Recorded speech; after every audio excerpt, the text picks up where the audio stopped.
നമുക്കിന്ന് ഉരുളക്കിഴങ്ങ് തീയലായാലോ.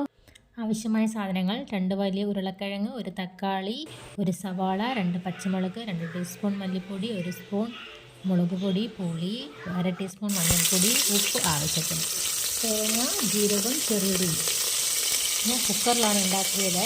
അപ്പോൾ കുക്കറിൽ വെളിച്ചെണ്ണ ഒഴിച്ച് അതിനകത്ത് പച്ചമുളക്, സവാള, തക്കാളി എന്നിവ ഉപ്പൊക്കെ ഇട്ട് നല്ലോണം വഴറ്റി ശേഷം നമ്മുടെ ഉരുളക്കിഴങ്ങ് അതിനകത്ത് ഇട്ടിട്ട് കുറച്ച് വെള്ളം ഒഴിച്ച് മഞ്ഞൾപ്പൊടി ഇട്ട് ഒരു 4 വിസിൽ വരുന്ന വരെ നല്ലോണം വേകട്ടെ. 4 വിസിൽ വരുന്ന വരെ ഒന്ന് വേവിച്ചെടുക്കാം.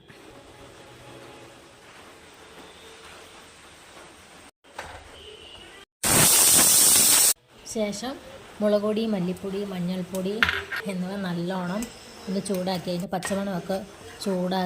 പച്ചമണം പോകുന്ന വരെ ചൂടാക്കിയ ശേഷം അവിടെ വേവിച്ച് വെച്ച കുക്കറിൽ ഉരുളക്കിഴങ്ങിലേക്ക് ഇട്ടിട്ട് ഒന്ന് തിളപ്പിച്ചെടുക്കാം.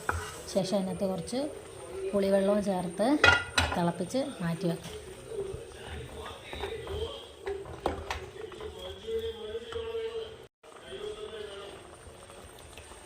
ഇനി തേങ്ങ, ജീരകം, നമ്മുടെ ചെറിയുള്ളി എന്നിവ എണ്ണയൊന്നും ചേർക്കാണ്ട്, എണ്ണ ഒഴിക്കണമെന്നില്ല, കുറച്ച് കറിവേപ്പിലയൊക്കെ ഇട്ട് കടായിൽ നല്ലോണം വറുത്തെടുക്കുക.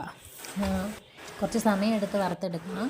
എണ്ണയൊന്നും ചേർക്കാണ്ട് നല്ലോണം വറുത്ത് അത് പൊടിച്ചെടുത്ത ശേഷം നമ്മൾ വേവിച്ച് വെച്ചേക്കുന്ന ഉരുളക്കിഴങ്ങിലേക്ക് ചേർത്ത് ആവശ്യമെങ്കിൽ പുളി നോക്കിയിട്ട് പുളി ഇനിയും വേണമെങ്കിൽ കുറച്ചും കൂടി പുളി ഒഴിച്ച് ഉപ്പിട്ട് നല്ലോണം തിളപ്പിച്ച ശേഷം കടുകൊക്കെ പൊട്ടിച്ച് ഉപയോഗിക്കാം. ഇത്ര കറിയാണ്. എന്തായാലും ട്രൈ ചെയ്ത് നോക്കുക.